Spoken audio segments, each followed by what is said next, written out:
를 적은 책이니라. 하나님이 사람을 창조하실 때에 하나님의 모양대로 지으시되 남자와 여자를 창조하셨고, 그들이 창조되던 날에 하나님이 그들에게 복을 주시고 그들의 이름을 사람이라 일컬으셨더라. 아담은 130세에 자기의 모양 곧 자기의 형상과 같은 아들을 낳아 이름을 셋이라 하였고, 아담은 셋을 낳은 후 800년을 지내며 자녀들을 낳았으며 그는 930세를 살고 죽었더라. 셋은 105세에 에노스를 낳았고, 에노스를 낳은 후 807년을 지내며 자녀들을 낳았으며 그는 912세를 살고 죽었더라. 에노스는 90세에 게난을 낳았고, 게난을 낳은 후 815년을 지내며 자녀들을 낳았으며 그는 905세를 살고 죽었더라. 게난은 70세에 마할랄렛을 낳았고, 마할랄렛을 낳은 후 840년을 지내며 자녀들을 낳았으며 그는 910세를 살고 죽었더라.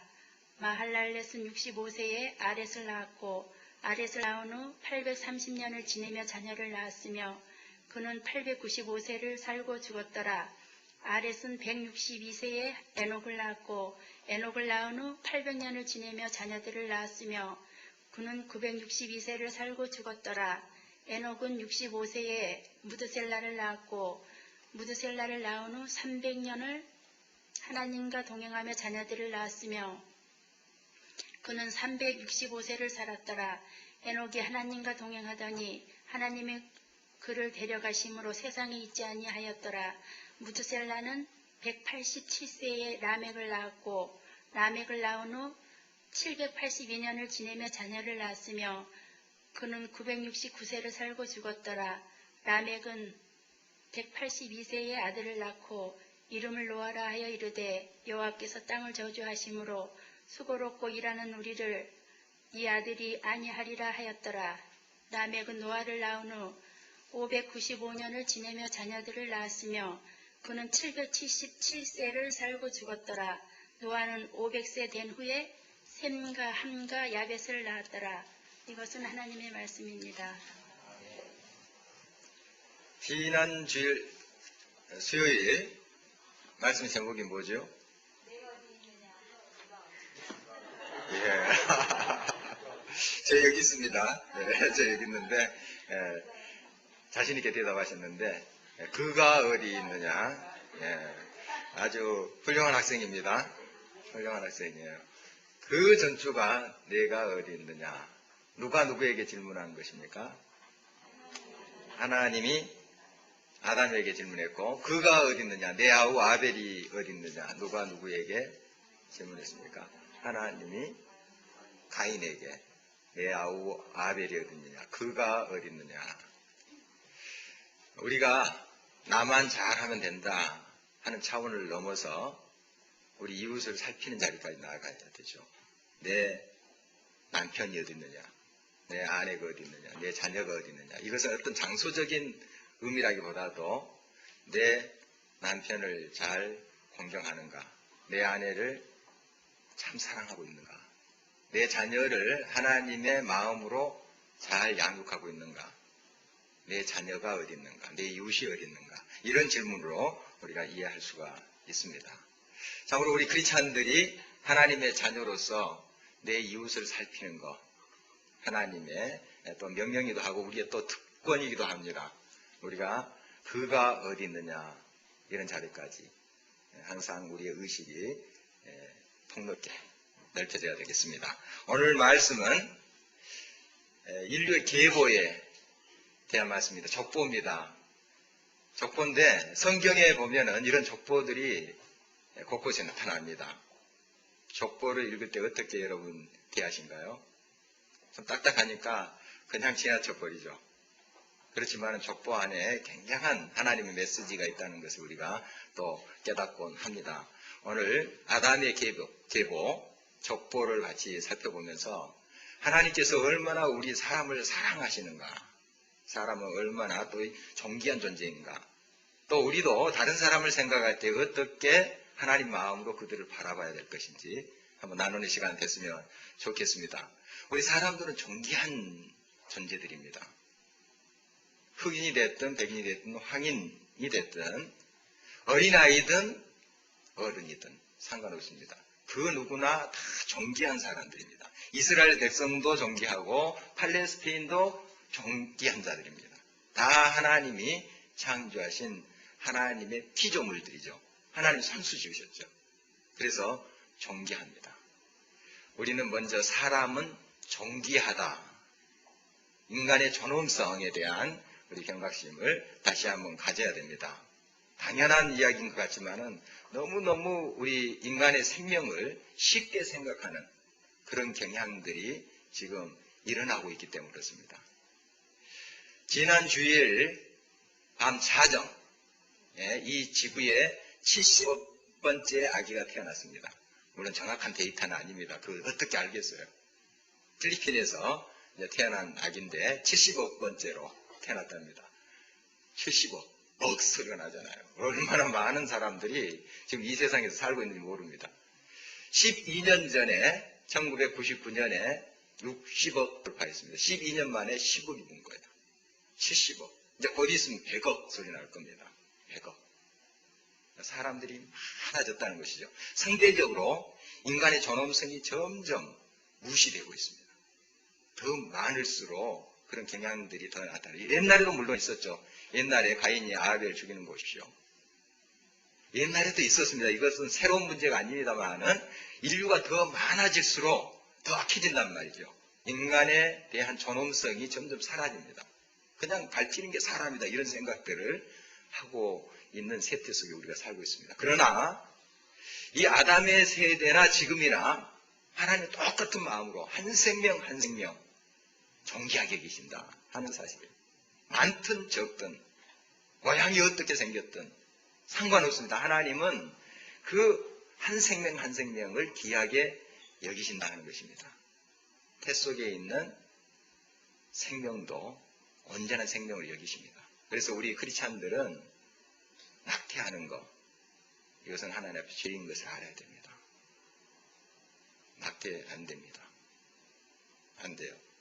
천주교에서는 굉장히 강력하게 이것을 교육하고 이야기하는데 우리 개신교에서는 좀 흐릿해요. 이것은 정말 하나님의 마음이에요. 하나님은 이미 생명이 시작할 때 그것을 언제나 인격으로 보십니다. 태아도 언제나 인격으로 보세요. 어린 아이도 어른과 똑같은 인격으로 보세요.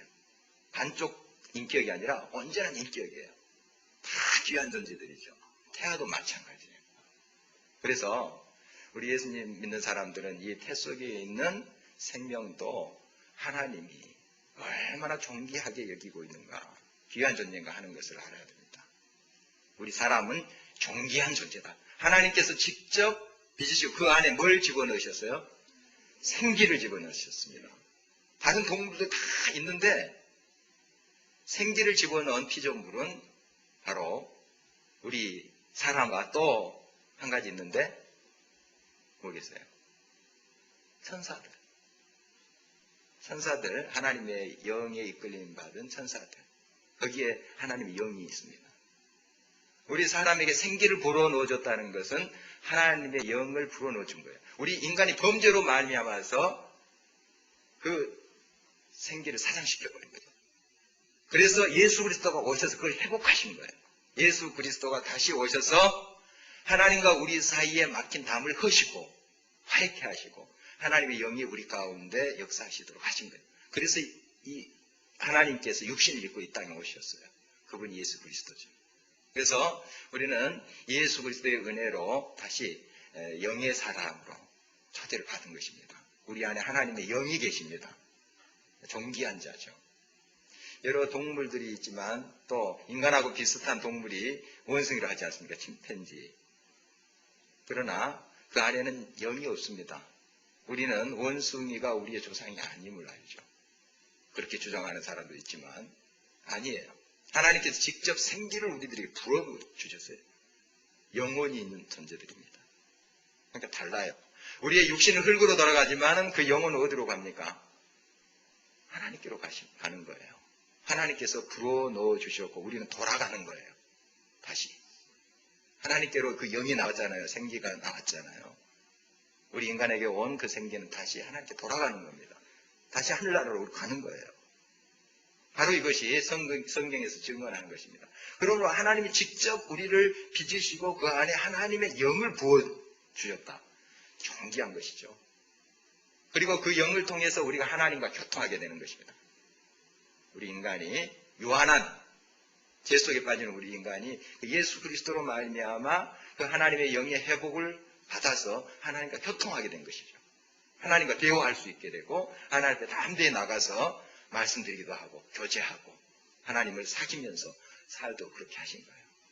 얼마나 하나님이 우리를 존귀하게 여기셨는가 하는 것을 우리가 알 수 있습니다. 이걸 깨닫는다면 우리가 지나치는 모든 사람들, 그들 영역 속에 다시 한번 하나님의 영의 회복이 있기를 간절히 바라고, 또 그들이 어떤 형편에 있든지 하나님이 선수 지으셨다, 하나님의 피조물이다 하는 그런 사실을 알고 존귀한 자로 여겨야 될 것입니다.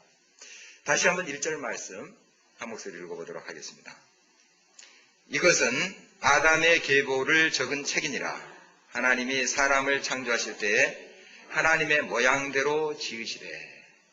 왜 우리가 존귀한 자들인가?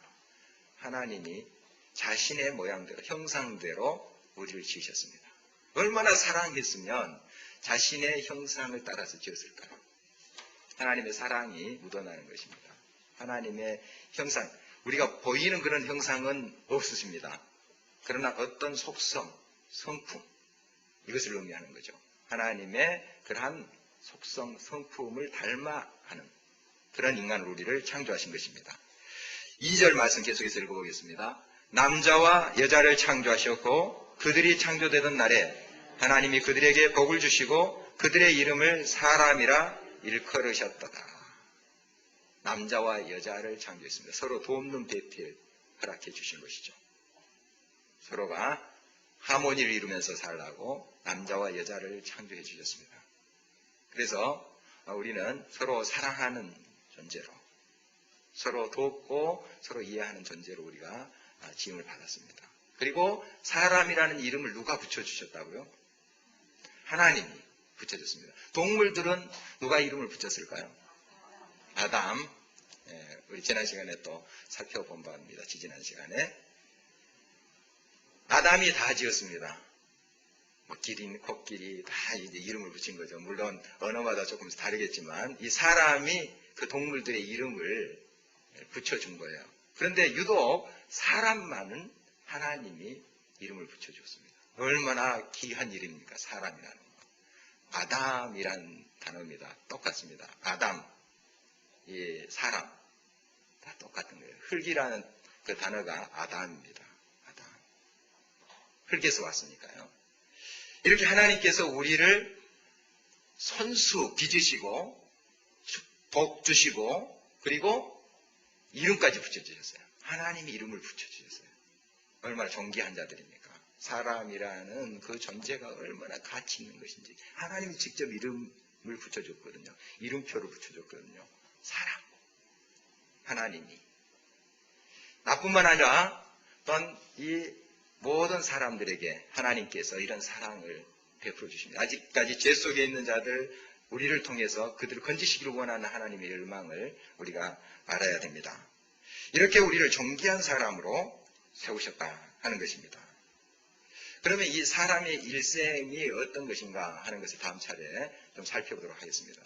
오늘 본문은 여러 이야기가 나오지는 않습니다. 스토리가 나오지 않고, 족보라는 게 스토리가 없잖아요. 그냥 누가 누구를 낳고 하는 것으로 이렇게 돼 있죠.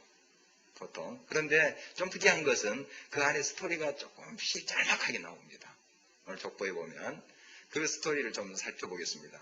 그리고 보면 이제 사람의 일생을 한 세 단어, 세 가지의 동사로 표현하는데, 세 가지 동사가 뭘까요? 사람의 일생에 대해서 세 가지로 표현하는데, 세 가지 동사가 낳고, 지내고, 죽었다. 이겁니다. 우리 일생이 그런 거예요. 태어나서 이제 낳았죠. 이제 부모가 낳았죠. 그 다음에 지내면서 살다가, 그 다음에 죽는 거예요. 우리 생이 그렇게 되어 있습니다. 딱 요약하면 그거예요. 아무리 뭐 기가 막힌 일하고 또 그렇지 않는다 할지라도 인생을 딱 가지치고 다 속아내고 뼈대만 남기면 낳고 지내고 죽는 거예요. 이것이 우리의 일생입니다. 제일 오래 산 사람이 누군가요? 이 지구촌에서? 역사에서? 무드셀라, 오늘 본문에 나오는 무드셀라인데 969세까지 살았습니다. 제일 오래 사셨죠. 근데 그분도 죽으셨어요. 결국 1000년 가까이 사셨지만 그분도 가신 거예요. 죽은 거예요. 다 인간은 지나갑니다. 어떻게 보면 우리 인간은 이 땅에 태어나는 순간 이제 죽음을 향해서 가는 겁니다. 그래서 나이가 든다 하는 표현을 쓰잖아요. 나이가 든다. 더 정확한 표현은 나이가 나간다. 점점 죽음으로 가는 거예요. 우리가 나이가 드는 것이 아니라 우리에게 주어진 시간이 나가는 거예요. 다 나가고 우리가 하나님 앞에 결국 죽음으로 가는 겁니다.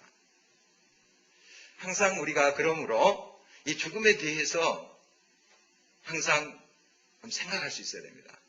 항상 공포심, 두려움 속에 살라는 것이 아니고 죽음 앞에 서면 또 그걸 생각하면 겸손한 마음이 생깁니다. 나도 간다 하는 것이죠. 무드셀라 할아버지도 가셨는데 나도 가는 거예요. 결국 낳고 지내고 가는 거예요. 우리가 그렇게 염세적으로 살자는 말이 아니고요. 그냥 아무렇게나 살자 하는 말이 아니고 결국 우리는 죽는다 하는 거. 이걸 알아야 되죠. well dying. 죽음을 잘 준비한 사람은 well being, well living 할 수 있습니다. 그러니까 성경에도 잔치집에 가는 것보다 어디를 더 가라고 했습니까? 초상집에 가라고 교훈하지 않습니까? 왜 그렇습니까? 자꾸 어둡게 지내라고 거기 가라고 한 것입니까? 그건 아니잖아요. 인생에 대해서 진지하게 한 번쯤 또 때마다 생각해봐라. 결국 가는 것이다. 너도 저 누워있는 사람과 같이 된다. 다 정말 하나님의 영광을 위해서 겸손하게 그렇게 살고 사랑하면서 살고 이해하면서 살고 가라 하는 것이죠. 그렇게 지내라고 하는 교훈입니다. 우리는 죽는 존재입니다. 죽는 존재예요. 그래서 어느 시대에 하나님을 여호와라고 불렀다고 했습니까? 누구 시대? 네? 모세 시대? 네. 출애굽기에 보면 모세가 이제 또 하나님 이렇게 당신 누구십니까? 그러니까 나는 스스로 있는 자라. 그걸 말씀하시는 것 같은데 맞습니다. 그런데 제일 처음 어느 시대에 하나님을 여호와, 하나님의 이름이 여호와거든요. 여호와라고 불렀습니까? 지난 주일 수요일에 우리가 했던 건데 우리 훌륭한 학생들이에요. 다 잊어버려서 또 이렇게 또 가르칠 수 있어서 에노스 기억나시죠? 이제 에노스 시대에 그때부터 이제 하나님을 여호와 이렇게 불렀습니다. 하나님을 여호와 불렀는데 그 에노스란 뜻이 뭐예요? 죽을 수밖에 없는 존재다 하는 거예요. 우리가 죽을 수밖에 없는 존재, 깨어질 수밖에 없는 나약한 존재임을 우리가 의식하고 진정으로 받아들일 때 우리는 하나님을 볼 수 있어요. 들을 수 있습니다. 겸손할 때 하나님의 음성을 들을 수 있어요. 내가 교만하고 내가 막 잘났다고 할 때 하나님 아무리 말씀해도 귀에 안 들어와요. 그러나 나도 죽을 수밖에 없는 존재구나. 겸손해질 때 하나님 음성이 들려요. 겸손한 자에게 하나님의 음성이 들립니다. 하나님의 비전이 보이는 거예요. 죽을 수밖에 없는 존재입니다. 아무리 오래 산 969세 산 무드셀라도 가셨어요. 그 할아버지도 다 가셨어요. 이 땅에 다 가시잖아요. 우리도 갑니다. 낳고 지내고 갑니다. 그런 우리의 인생임을 언제나 기억하며 겸손하게 살아야 되겠죠. 이 낳는다 하는 것은 굉장히 중요한 의미가 있습니다. 하나님께서 우리를 창조하시고 번성케 하셨어요. 아브라함도 복을 주실 때 제일 큰 복은 번성케 하는 복입니다. 물론 양떼, 소떼 많게 하는 것도 복이겠지만 자손이 이 세상에 편만한 것, 바다의 모래처럼 하늘의 별처럼 번성케 하는 것, 이것이 가장 큰 복 중의 복입니다. 그러므로 정말 하나님께서 주신 대로 우리가 겸손하게 받아들이고 하나님의 뜻대로 우리가 또 가정을 이루면서 살아가는 거죠. 요즘 많이 이제 자기중심적으로 돼서 내가 또 먹고 살만하고 혼자 독립할 수 있으니까 뭐 결혼 안 한다. 하나님께 한번 묻고 그런 말을 했으면 좋겠습니다. 하나님한테 꼭 물어보십시오. 그러면 하나님께서 그래 너는 그런 달란트가 있어. 그러시면 하면 돼요. 그렇게 또 달란트를 주실 수 있잖아요. 그러나 하나님이 아니다 하면 순종해야죠. 하나님의 그런 순리에 순종해야 됩니다. 크리스찬들 다른 의식을 가지고 있어야 됩니다. 내 인생의 주인은 내가 아니에요. 여호와 하나님이세요. 하나님이 어떻게 원하시는가 항상 그걸 물으셔야 돼요. 그것이 이제 하나님 중심으로 사는 것 아니겠습니까? 항상 하나님은 어떻게 내게 말씀하시는가 하는 것이죠. 하나님의 그 마음은 우리를 통해서 자자손손 하나님의 백성들이 많이 일어나기를 원하십니다. 지금 이슬람권이 굉장히 많이 번성하고 있습니다. 출산율이 굉장히 높은 곳이 이슬람권이에요. 모슬림들은 그걸 철저히 지킵니다. 그러니까 출산율만 하더라도 우리 기독교가 따라가지 못합니다. 제일 출산율이 낮은 것이 이 기독교예요. 천주교보다 낮은 것이 개신교예요. 불교도보다 더 낮은 것이 개신교예요. 이상하게 됐어요. 하나님 말씀 우리가 더 많이 살아난다 하면서도 그 부분에서는 하나님 말씀 제일 안 지키는 부류가 개신교예요. 반성해야 되죠. 물론 다른 것에 뭐 봉사 뭐 한다든가 또 하나님을 헌신하는 헌신도 이런 거 보면 우리 개신교가 뛰어나죠. 굉장합니다. 그러나 방금 그 부분 자손이 번성케 하는 하나님의 뜻에 대한 순종은 제일 안 하는 부류가 우리 개신교예요. 우리 마음대로 하려고 그래요. 우리가 우리의 삶의 주인입니까? 아니잖아요. 하나님이 우리의 삶의 주인이신데 하나님께 묻고 하는 거예요. 또 사정과 형편 때문에 어떤 계획을 가질 수 있습니다. 낙태 말고 가족 계획을 가질 수 있어요. 그렇지만은 정말 하나님께서 원하시는 뜻이 무엇인가를 먼저 물어야 됩니다. 하나님이 무엇을 원하실까? 그래서 하나님의 뜻대로 우리가 맞춰가는 것, 이것이 바른 크리스찬 삶이 아니겠습니까? 앞으로 어떻게 될지 모르겠습니다. 인구가 점점 불어나는데 우리 개신교는 거의 제자름 아니면은 인구 수가 줄어들지 모르겠습니다. 반대로 이슬람권, 불교권 이런 사람들이 막 번성게 됩니다. 그냥 자연 증가, 출생에서 자연 증가가 얼마나 기하급수적으로 이슬람권 일어나는지 모릅니다. 우리 못 따라가고 있어요. 못 따라가고 있습니다. 물론 여러 사회 구조적인 면, 또 복지의 문제, 자녀 교육의 문제 막 얽혀 있죠. 얽혀 있습니다. 그런 부분에 대해서 우리가 또 할 말들이 많습니다만은 단순화시켜서 하나님께서 무엇을 원하시는가 하는 거죠. 왜 우리를 이 지구에 편만하라 이렇게 명령하셨는지 그걸 다시 기억할 수 있어야 됩니다. 하나님을 믿는 백성들, 다시 하나님의 영을 회복한 예수 그리스도의 사람들이 많이 일어나야 됩니다. 여러분들이 자연 증가를 못하면은 주변에 가서 복음을 증거해서 끌어오든지 이 하나님을 믿는 백성들이 편만하도록 해야 됩니다. 그게 자신 없다. 그럼 반대로 자연 증가 하시는 거예요. 어떻게 하시겠어요, 여러분? 어떻게 더 쉽겠습니까? 두 개 다 하면 더 좋겠죠. 네, 두 개 다 하는 걸로 합시다. 우리가 그렇게 이 시간 그렇게 하나님께 응답했으면 좋겠어요. 저는 이제 이렇게 젊은이들 결혼을 앞두고 할 때 저랑 몇 번 만나서 성경 공부도 하고 이렇게 합니다. 근데 꼭 그 말이에요. 자녀 꼭 하나님이 주신 대로 받으라고 그렇게 합니다. 물론 계획을 세워서 이렇게 할 수 있지만 자기의 편의에 따라서 그걸 막 제한하고 이래서는 안 되는 것이죠.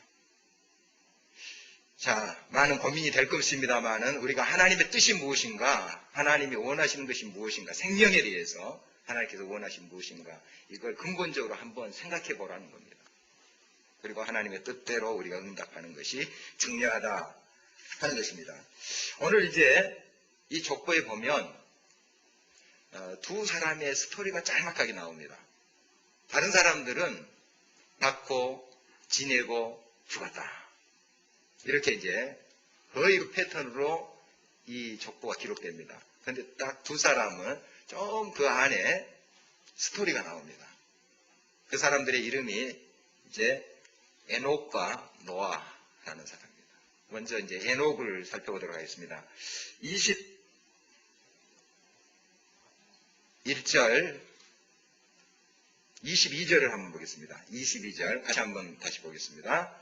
무두셀라를 낳은 후 300년 하나님과 동행하며 자녀들을 낳았으며, 이 에녹에 대해서 이야기하는데, 자, 무두셀라를 65세에 낳고 300년을 하나님과 동행했다.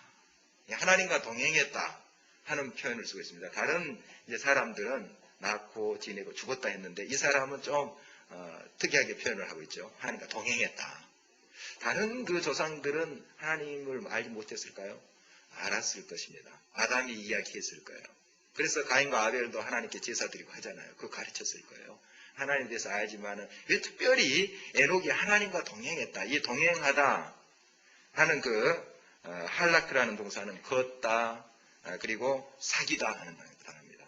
하나님과 교제했다. 친밀한 교제를 했다. 그러니까 이 에녹은 특이하게 더 하나님과 가까이 친밀하게 교제한 사람이다. 이렇게 볼 수가 있습니다. 24절도 나오는데 같이 한번 읽겠습니다. 에녹이 하나님과 동행하더니 하나님이 그를 데려가심으로 세상에 있지 아니하였더라. 하나님과 동행했다 하는 말을 두 번이나 쓰고 있습니다. 이 족보에 이런 스토리가 잘 안 나타나는데 이렇게 짤막하게 넣은 것은 이 사람이 굉장히 좀 기념할 만한 사람이다 하는 것을 알 수 있습니다. 족보에 이러한 스토리를 집어넣고 있습니다. 하나님과 동행했다. 하나님과 정말 사귀면서 그 앞에 있는 조상들보다도 좀 두드러지게 하나님과 친밀한 관계를 가지고 살았다 하는 것을 보게 됩니다. 바로 하나님 중심으로 살았던 사람이죠. 죄로 인해서 아담의 후손들이 자꾸 죄 속으로 흘러가고 있는 가운데 이 에녹은 특별하게 그 돌 중에 옥처럼, 옥석처럼 빛난 사람이죠. 보석처럼. 그런 사람이었습니다. 특별하게 하나님을 사랑했던 그런 사람입니다. 그런데 그가 몇 세까지 이 세상에 있었냐 하면 23절입니다. 같이 한번 읽겠습니다. 그는 365세를 살았더라. 그런데 이 당시에 노아 홍수 이전의 사람들의 수명이 굉장히 길었습니다. 무두셀라만 해도 969세잖아요. 거의 900세 이상 살았습니다. 아담도 930세 살았습니다. 그러니까 보통 900세예요. 900세, 800세, 777세 란이라는 사람은 그 777세인데, 그런데 이 에녹은 365세밖에 이 땅에 살지 못했습니다. 그러니까 다른 조상들, 다른 그러한 족장들보다 한 반도 못 산 거예요. 단명한 것입니다. 이 세상에서는 단명한 것이에요. 그런데 그가 하나님 나라로 불려 올라갔습니다. 히브리서 11장 5절 보니까 그가 죽지 않고 승천한 것으로 기록을 하고 있습니다. 죽어서 하늘나라로 간 것이 아니고 그대로 산 채 올라갔다. 이렇게 고백하고 있습니다. 성경의 증언이에요. 또 이런 그 일이 경우가 또 있습니다. 누구의 경우죠? 예? 엘리야가 병거 타고 올라갔다 하는 그런 성경 말씀 우리가 보고 있습니다. 엘리야도 승천했습니다. 또 신약에 보면 누가 승천하시죠? 예수님이 승천하십니다. 물론 예수님은 하나님과 동등되신 분, 삼일체 하나님이시기 때문에 그렇게 승천하신 모습, 또 돌아가신 그 과정을 거치죠. 예수님은 거치고 승천하신 모습. 승천한 그런 경우들이 성경에 몇 군데 나타납니다. 이 에녹도 죽지 않고 승천한 것으로 히브리서가 증언하고 있습니다. 하나님께서 또한 이 땅에 아쉽지만 살아있는 사람들 참 아쉽겠죠. 하나님을 그렇게 사랑하고 하나님을 사랑했다면 이웃을 또 아버님, 할아버지 얼마나 공경했겠어요. 공경했겠죠. 그런 가운데 그가 불림을 받습니다. 아담이 언제까지 살았을까요?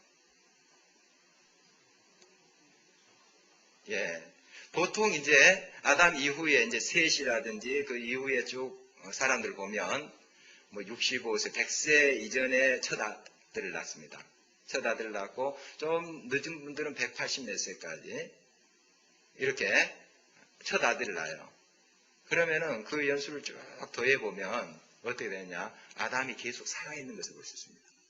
아담이 930세에 돌아가셨으니까 계속 살아있습니다. 이 에녹이 승천한 것은 못 봤습니다. 에녹이 승천하기 57년 전에 계산을 해보면 아담이 죽었어요.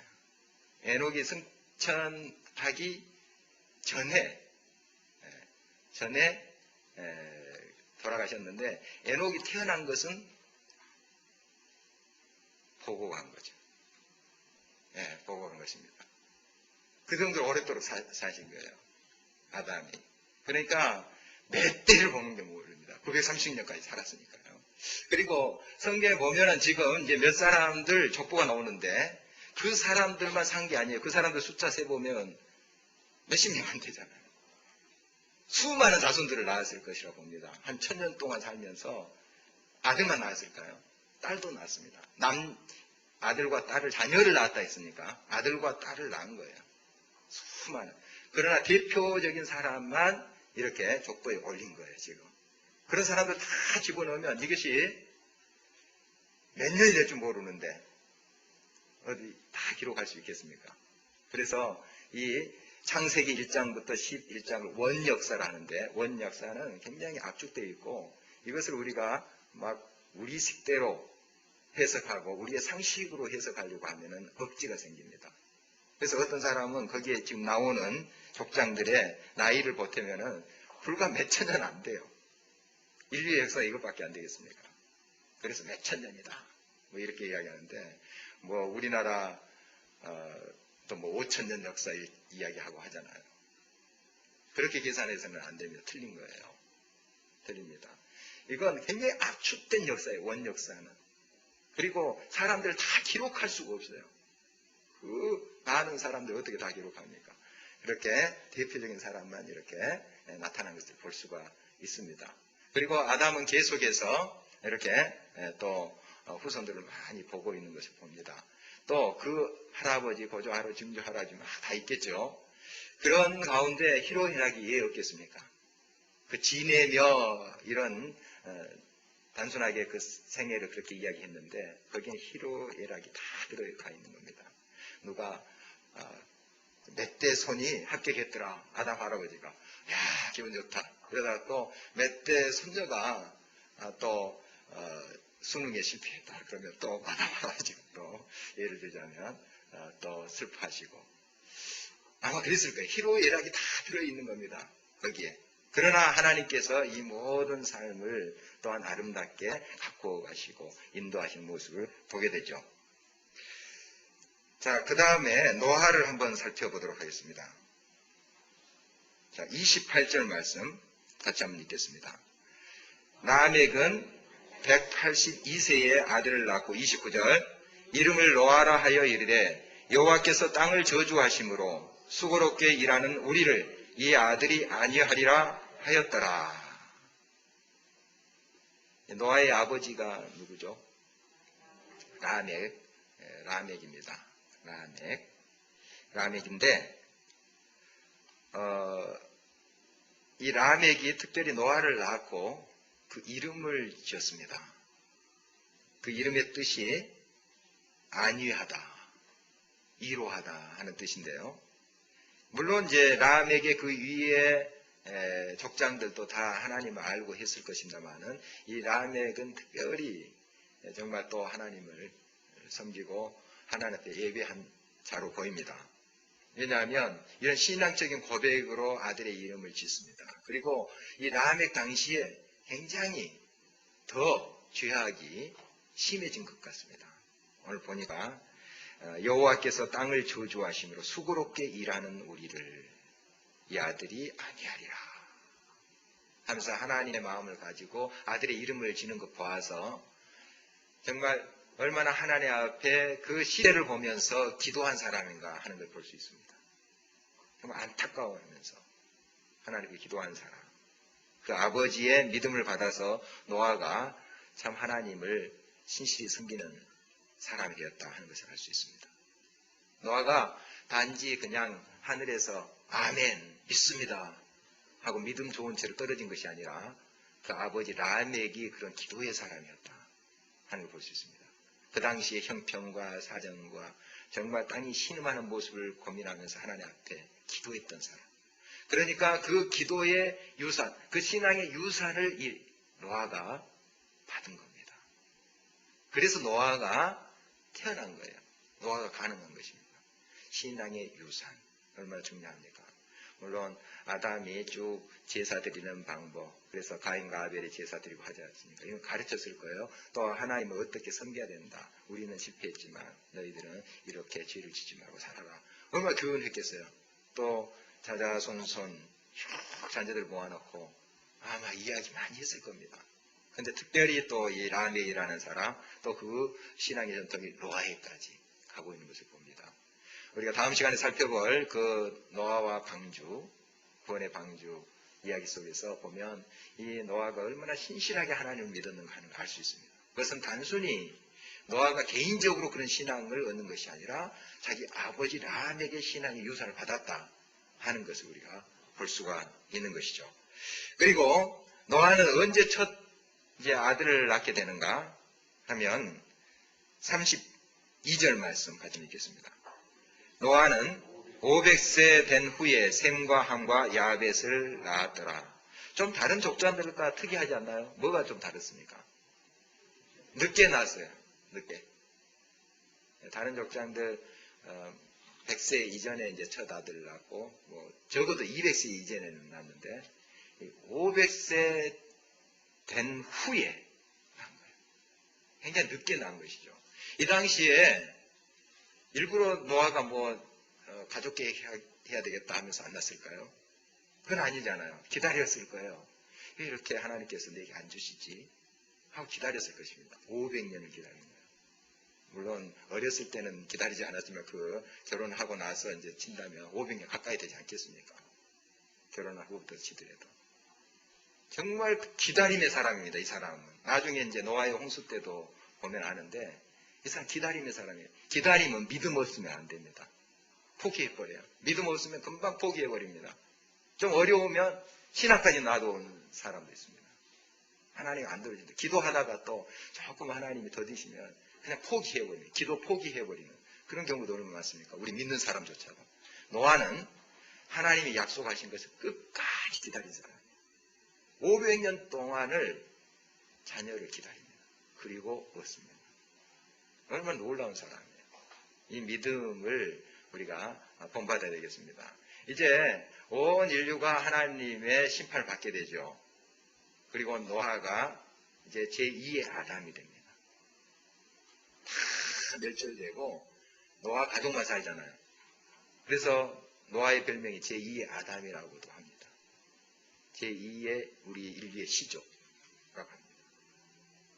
그렇게 되기까지는 정말 훌륭한 믿음의 아버지가 계셨고 또 그 신앙이 아주 순수했습니다. 기다림의 신앙. 끝까지 하나님을 바라보는 신앙. 그것을 하나님께서 의롭게 보신 것이죠. 귀하게 보신 것입니다. 오늘 우리는 사람이 얼마나 존귀한 자다 하는 것을 살펴보았습니까? 사람은 무엇보다도 아름답습니까? 꽃보다 아름다워. 그런 노래도 있죠. 꽃보다 아름답습니다. 꽃도 참 아름다운데 진짜 사람이 제일 아름답습니다. 최고의 조각작품은 사람의 모습을 조각한 거예요. 그 조각가들은 이제 그것을 최상의 것으로 여겨왔죠. 인간이 그렇게 아름답습니다. 그러나 최고의 또 추한 것도 인간이 될 수 있어요. 인간이 될 수 있습니다. 우리가 하나님의 형상을 회복해 가야죠. 예수 그리스도 영을 회복해야 됩니다. 그것이 아름다운 것이죠. 그것이 세상의 어떤 것보다 아름답습니다. 날마다 우리 자신이 하나님의 형상을 회복해 가고 또한 우리 주변에 있는 사람도 하나님의 눈을 가지고 바라봐야 됩니다. 어떤 생명이든지 어떤 사람이든지 하나님께서 손수 빚으신 하나님의 피조물이다 하는 마음을 가지고 그들이 아직까지 죄 속에 있습니까? 하나님의 영을 떠나 살고 있습니까? 우리가 그들을 위해서 기도하고 사랑으로 가서 하나님과 관계를 회복하도록 예수 그리스도 십자가로 그들을 하나님과 연결시켜주는 그런 역할을 우리가 해야 됩니다. 하나님이 그것을 가장 기뻐하시죠. 종기한 자로 다시 회복되기를 하나님이 원하십니다. 우리가 그런 사명을 온전히 간직하면서 살기를 원하고 일단 우리는 죽을 수밖에 없는 존재다. 우리의 삶에 성실하게 겸손하게 날마다 살아가야 된다 하는 것을 늘 깨닫고 우리 삶의 진지와 성실함으로 임해야 되겠습니다. 또한 에녹, 노아처럼 항상 하나님과 동행하는 하나님과 친밀한 관계, 소통하는 그런 삶을 우리가 날마다 사모하면서 하나님 앞에 나가는 저와 여러분 되기를 간절히 바랍니다. 오늘